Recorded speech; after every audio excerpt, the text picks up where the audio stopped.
coming from a sport of athletics to football, there was probably a few doubters. So I was like, all right, that's fire in the belly. I'm going to make sure I prove everyone wrong. Love it.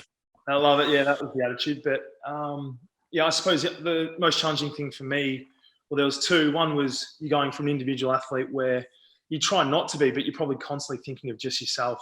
Yeah. Then, this is into a team sport. So I love that aspect. I love the team sport aspect now. Of course, yeah.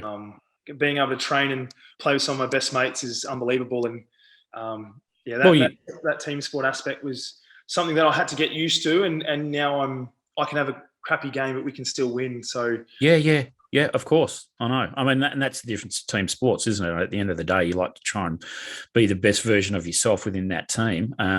But it's also an interesting thing because, at the end of the day, I mean, and that's the difference between the team.